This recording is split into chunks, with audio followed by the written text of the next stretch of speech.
Assalamualaikum warahmatullahi wabarakatuh. Perkenalkan, nama saya Taupan Pra Ramadan dari kelas Penjas 2C, NPM 1921911113. Baik, di sini saya akan sedikit memaparkan tentang belajar gerak.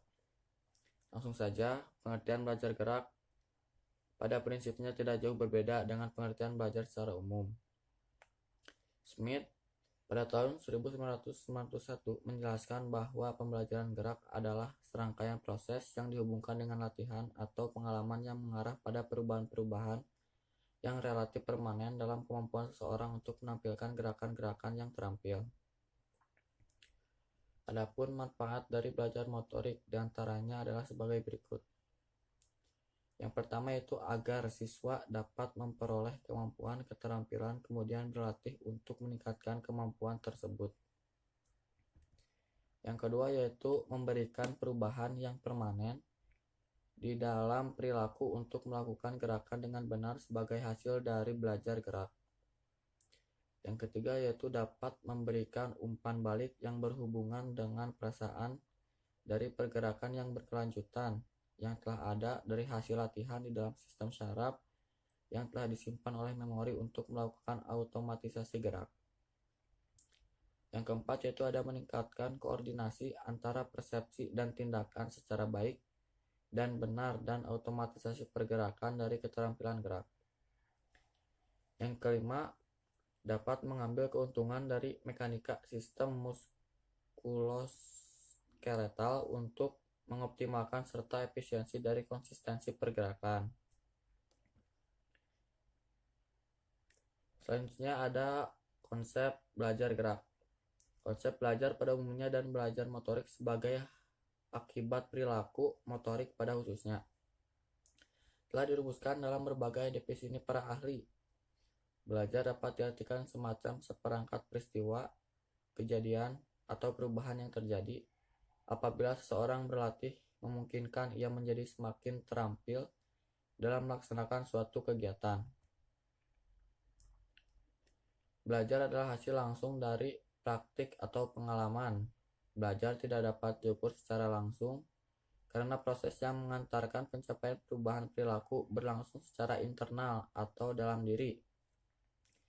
Manusia tidak bisa diamati secara langsung terkecuali ditafsirkan berdasarkan perilaku itu sendiri. Belajar dipandang sebagai proses yang menghasilkan perubahan relatif permanen dalam keterampilan. Perubahan dalam perilaku yang menyebabkan perubahan suasana, emosi, motivasi, atau keadaan internal tidak dianggap sebagai akibat belajar. Disimpulkan, pengertian belajar adalah seperangkat proses yang berkaitan dengan latihan atau pengalaman yang mengantarkan ke arah perubahan permanen dalam perilaku terampil.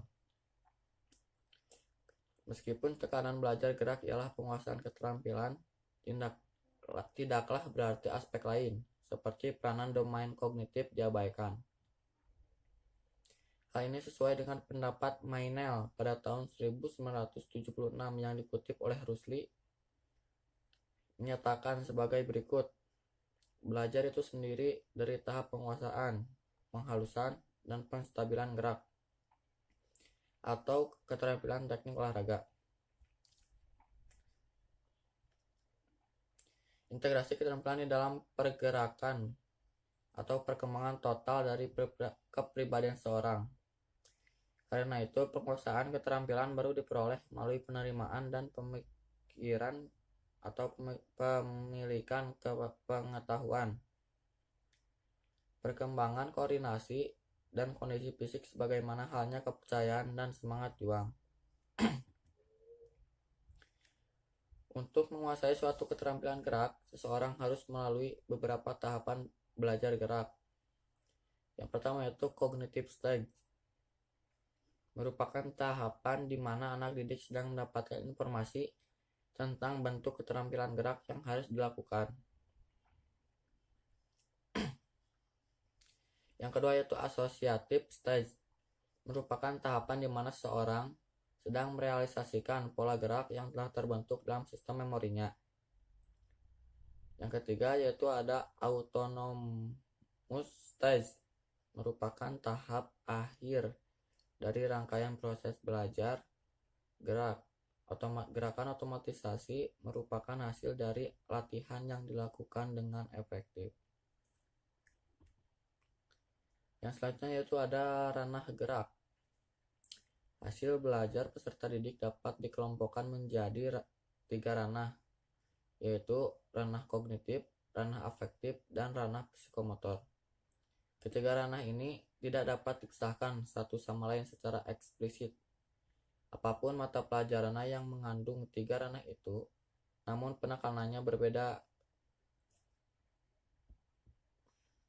Mata pelajaran yang menuntut kemampuan praktek lebih menitik beratkan pada ranah psikomotor, sedangkan mata pelajaran yang menuntut kemampuan teori lebih menitik beratkan pada ranah kognitif, dan keduanya selalu mengandung ranah afektif.